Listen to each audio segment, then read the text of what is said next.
The film begins with Teddy Jackson attempting to make a video advancing his wellness ventures. Like everybody this day and age, he has flexible groups, a sweatsuit, and his endeavor at non-contact boxing, yet every one of them are disappointments.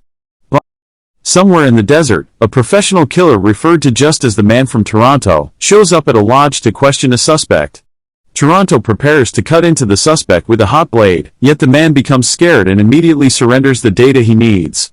After Toronto leaves, the suspect is shot and killed by the one who called Toronto. Teddy is preparing to celebrate his anniversary with his wife Lori. In spite of the fact that Lori loves Teddy, she knows about his standing as a screw-up, to the point that her colleagues allude to a mistake as Teddying things up. He sets up a heartfelt escape at an Airbnb, but since of a low-toner circumstance, Teddy can't exactly make out the given location. Teddy goes to work where he meets with his manager Marty, who is irritated with Teddy since he printed out flyers for their gym without a location or a telephone number. While Marty likes Teddy, he must choose the option to fire him. Toronto gets back and starts setting up his morning meal when he is reached by his handler.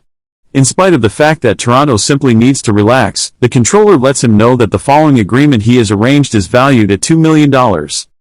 Teddy and Lori show up at the spot where he is treating her for their commemoration. Subsequent to dropping her off, he heads to what he accepts as the Airbnb based off kilter he printed out. Because of misreading it, Teddy winds up at a lodge where Toronto should meet his objective. The hooligans in the house carry Teddy to the cellar, almost completely sure, possibly by mistake, that he is the Man from Toronto. As Teddy acknowledges he experiences found himself mixed up with difficulty, he endeavors to quiet their prisoner, yet the man is alarmed and winds up giving the hooligans the data they need.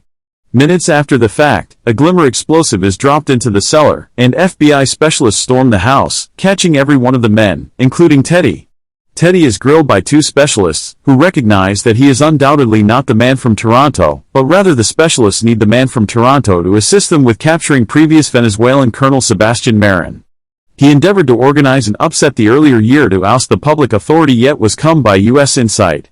Marin and his significant other Daniela figured out how to escape before they could be captured. They maintain that Teddy should keep on claiming to be the Man from Toronto to draw near to Marin and cut him down. The specialists relegate Specialist Santoro to take care of Lori while Teddy is at work, however he feels compromised in light of the fact that Santoro is smooth and attractive. Teddy needs to let Lori know that his non-appearance is on the grounds that he was called to a work meeting since he didn't tell her he got terminated. Santoro accompanies her while she invests energy with her companion Annie. Toronto learns about the misunderstanding and is given Teddy's data by the overseer. He tracks down Teddy's wellness promotions and can hardly imagine how this is the man mixed up to be him. He finds Teddy as the specialists carry him to meet with Daniela.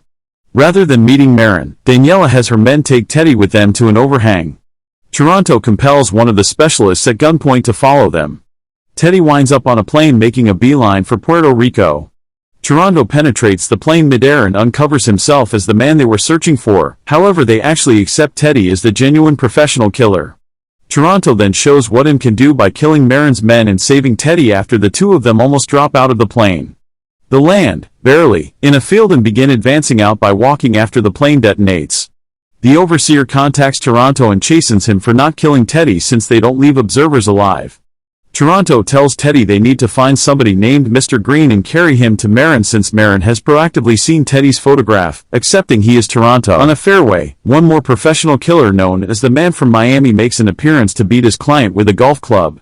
He gets a call from the overseer and offers him an agreement to deal with the wreck with Toronto. Miami concurs and afterward involves his golf club as a rifle to kill the other golf player who saw the scene. Toronto carries Teddy to a tech show where they will find Mr. Green. He mentors Teddy on the most proficient method to convincingly profess to be him so they can view as Green. Teddy is carried into a room with one of Marin's men while Toronto converses with him by means of an earpiece. 4 hostage men are introduced, and Teddy needs to grill them all to sort out which one is Mr. Green. He is given blades as a torment technique to inspire them to talk, yet he unintentionally slices one of the men's under his eye, making it drain. Notwithstanding Teddy attempting to keep down, he vomits on 2 of the men, and one of them winds up saying that he is Green. Notwithstanding, the primary hooligan sees Teddy's earpiece and gets ready to kill him, compelling Toronto to step in and kill the thugs. He then removes the thumb Mr. Green and places it in a pack. As the 2 attempt to advance out of the structure, Miami tracks down them and begins to pursue them. He loses Teddy the edge, yet he gets onto an enhancement. Toronto and Miami battle as Teddy endeavors to get himself down. Miami nearly gets the thumb, yet Teddy falls on top of him, and Toronto takes him out.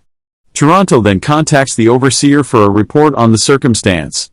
Subsequent to hearing the discussion, Teddy accepts that the controller is deceiving Toronto. Teddy and Toronto head on a trip to Washington, D.C., where Toronto tells Teddy he realizes that he is a screw-up in light of what he gained from him face-to-face and by going through his video history of making his bombed rec center promotions. At the point when they show up, Teddy contacts Lori, and they make arrangements to meet at an extravagant eatery, which the FBI is made aware of. Teddy brings Toronto along and begins to mentor him on interactive abilities. The two meet Lori, who likewise welcomed Annie. Toronto becomes friends with Annie, however they need to stop it when Teddy spots Miami showing up at the eatery. Miami makes up for lost time to them in a storeroom, where Toronto battles him once more and has chance in the leg, and Miami takes the thumb.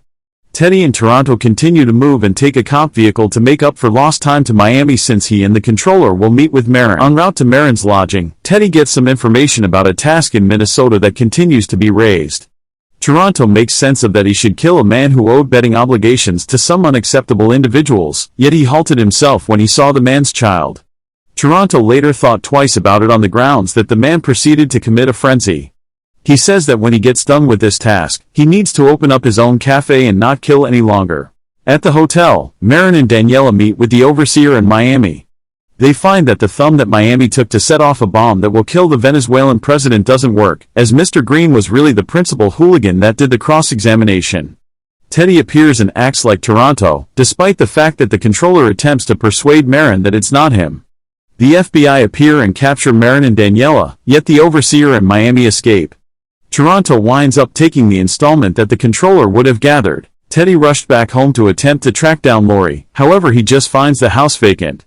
She left him a message saying that she is going to her mom's home since she doesn't have any idea what is the deal with Teddy. In the interim, the controller starts to contact different professional killers to pursue Teddy in Toronto. The following day, Teddy learns Lori will be at the train station, so he runs there to attempt to get her before she leaves. Miami tracks down Teddy and attempts to kill him, however Toronto makes up for lost time and saves Teddy. They are then gone up against by the man from Moscow, the man from Tokyo, and the men from Tacoma. Toronto kills every one of the professional killers. The handler appears and requests the cash, which is in the storage compartment of Toronto's Dearest vehicle. After a pursuit where the overseer fires projectiles at Teddy and Toronto, they end up at an industrial facility.